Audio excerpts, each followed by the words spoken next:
کہتے ہیں کہ کسی زمانے میں شہر ادیس ابابا میں ایک نوجوان شخص رہتا تھا جس کا نام ارحا تھا۔ دراصل وہ روزگار کی تلاش میں کسی گاؤں سے وہاں آیا تھا۔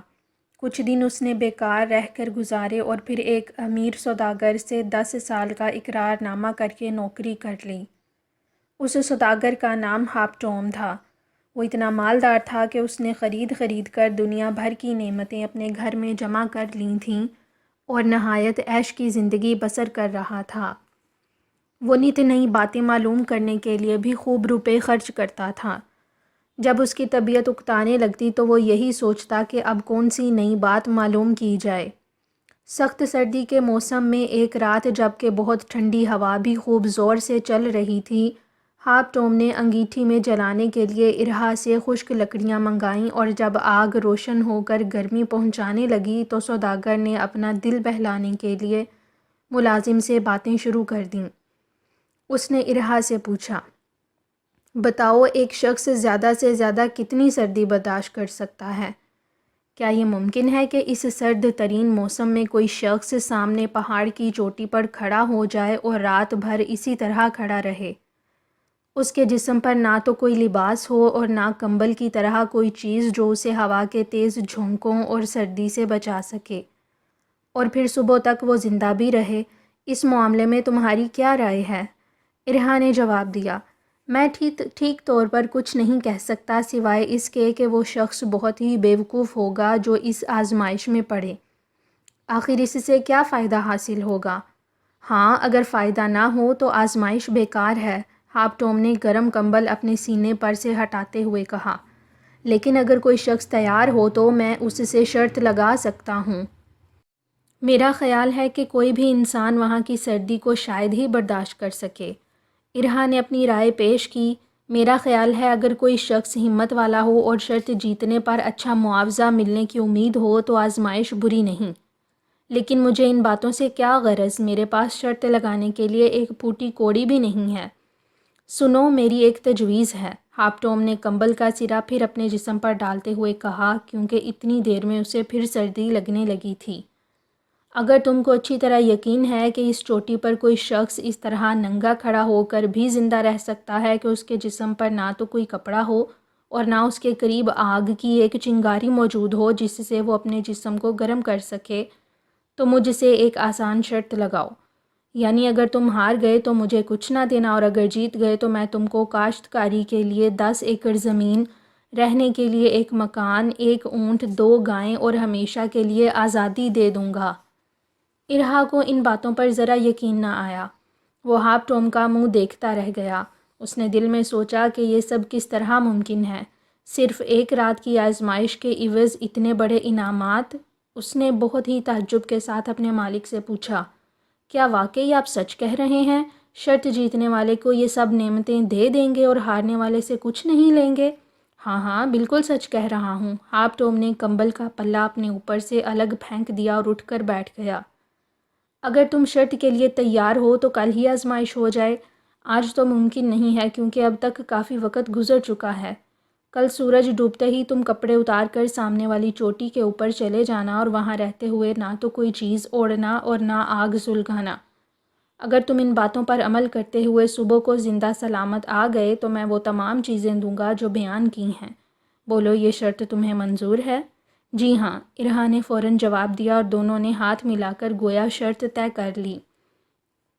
دوسرے روز صبح کو ضروری کام کاج سے فارغ ہو کر ارحا ایک اور پہاڑی پر گیا جو بڑے پہاڑ کی چوٹی کے عین سامنے تھی۔ اس پر ایک بوڑھا شخص جھونپڑی ڈالے رہتا تھا۔ لوگ کہتے تھے کہ اس کے پاس بہت روپیہ ہے اور صرف کنجوسی کی وجہ سے خرچ نہیں کرتا۔ سب سے الگ تھلگ پہاڑی پر رہتا ہے تاکہ زیادہ خرچ نہ ہو۔ ارحا کبھی بھی اس کے پاس جا کر باتیں کرتا اور دل کا سکون پاتا جو کسی اور طرح ممکن نہیں تھا۔ شرط لگانے کے بعد وہ اسی بوڑھے کے پاس گیا اور اس سے پوچھا کہ تم پہاڑی کی اس بلندی پر کس طرح سردی سے محفوظ رہتے ہو؟ تمہاری جھونپڑی میں ہوا کے جھونکے بہت تیزی سے گھستے ہوں گے اور تمہارے پاس اوڑھنے کے زیادہ کمبل بھی نہیں ہیں۔ مجھے ایسی ترکیب بتاؤ کہ میں یہ شرط تمام پابندیوں کے ساتھ جیت لوں۔ بوڑھے نے جواب دیا، میرے نزدیک ہر تکلیف اور راحت کا انحصار صرف انسان کے خیال پر ہے۔ تم پکا ارادہ کر لو کہ تم کو یہ شرط ہر حالت میں جیتنی ہے، خواہ سردی کتنی ہی زیادہ کیوں نہ ہو، بس تم اپنے مقصد میں کامیاب رہو گے۔ البتہ میں تمہاری مدد کے لیے اتنا کر سکتا ہوں کہ اس پہاڑی پر اپنی جھونپڑی کے باہر آگ سلگا دوں۔ اس کی گرمی تو تم تک نہیں پہنچ سکتی، لیکن تم اس پر نظر جما کر یہ سمجھتے رہنا کہ یہ بالکل قریب ہے اور تم اس کی سینک حاصل کر سکتے ہو۔ اس خیال سے بڑی دل جمی ہوگی اور تم ضرور کامیاب ہو جاؤ گے۔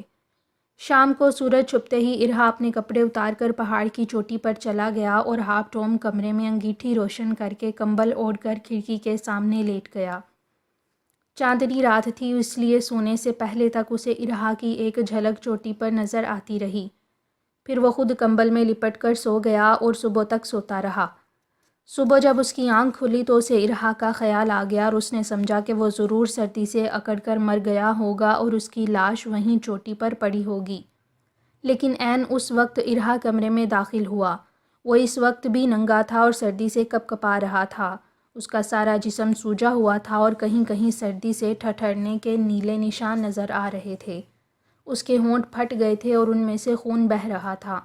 اس پر دیوانوں کی سی کیفیت طاری تھی، لیکن بہرحال وہ زندہ تھا اور اس طرح شرط جیت گیا تھا۔ ہاپ ٹوم کو یقین نہیں آتا تھا کہ ارہا زندہ ہے۔ وہ اسے نظر کا دھوکہ اور خیال کا کرشمہ ہی سمجھ رہا تھا، لیکن جب ارہا نے اس کے سامنے اپنا لباس پہن کر انعام مانگا تو اسے یقین کرنا پڑا۔ تاہم اس نے تفصیل معلوم کرنی چاہی کہ رات کیوں کر گزری اور سردی کا احساس کس حد تک ہوا۔ ارہا نے صاف لفظوں میں سب باتیں بیان کر دیں اور یہ بھی کہہ دیا کہ دوسری چوٹی پر جھونپڑی کے قریب سلگنے والی آگ کا نشان بالکل ایک ستارے کی طرح ٹمٹما رہا تھا، لیکن اس کے خیال سے بڑی ڈھارس ملی اور سردی کا احساس کسی قدر کم ہو گیا۔ ہاپ ٹوم یہ سنتے ہی اپنے پلنگ پر اچھل پڑا اور تیزی سے بولا، تب تو تم شرط ہار گئے، کیونکہ رات بھر آگ پر نظر جمائے تم اسے دیکھتے رہے اور میں نے یہ پابندی لگائی تھی کہ آگ کا استعمال ہر لحاظ سے ناجائز ہوگا۔ ہر چند ارہا نے یہ ثابت کرنا چاہا کہ اتنے فاصلے پر سلگنے والی آگ حقیقتاً کوئی گرمی نہیں پہنچا سکتی، لیکن ہاپ ٹوم نہ مانا اور اس نے انعام دینے سے قطعی انکار کر دیا۔ ارہا نے مجبور ہو کر اپنا مقدمہ قاضی شہر کی عدالت میں پیش کر دیا، لیکن قاضی جو کئی بار ہاپ ٹوم کے گھر پر دعوتوں میں آ چکا تھا اس کا فیصلہ نہ کر سکا۔ اس نے بھی یہی کہا کہ چونکہ ارہا رات بھر آگ کی لپٹ کو دور ہی دور سے دیکھتا رہا ہے، اس لیے وہ شرط ہار گیا اور انعام کا مستحق نہیں ہے۔ دوسرے دن ارہا اپنی حالت پر آنسو بہاتا پہاڑی کی چوٹی پر اپنے بوڑھے ہمدرد کے پاس گیا اور سب روداد سنا کر اس کی رائے لی کہ اب کیا کرنا چاہیے۔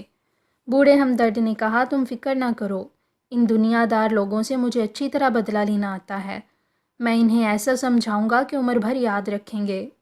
اس نے دوسرے روز ایک تقریب کا اعلان کیا اور دعوت کے لیے شہر کے تمام بڑے لوگوں کو سب سے مشہور ہوٹل میں بلایا۔ ان مہمانوں کی فہرست میں ہاپ ٹوم اور قاضی شہر کے نام بھی شامل تھے۔ وقت مقررہ پر سب مہمان ہوٹل کے ایک بڑے کمرے میں جمع ہو گئے۔ انہیں باورچی خانے سے عمدہ عمدہ کھانوں کی خوشبو آ رہی تھی، کیونکہ بیچ کی کھڑکی کھلی ہوئی تھی۔ خوشبو کا یہ سلسلہ بہت دیر تک جاری رہا، لیکن کھانا چننے کی نوبت نہ آئی۔ آخر مہمانوں سے صبر نہ ہو سکا اور انہوں نے میزبان سے پوچھ ہی لیا کہ یہ دعوت کیسی ہے۔ اس نے جواب دیا، صرف لذیذ کھانوں کی خوشبو سے اپنا پیٹ بھر لیجئے۔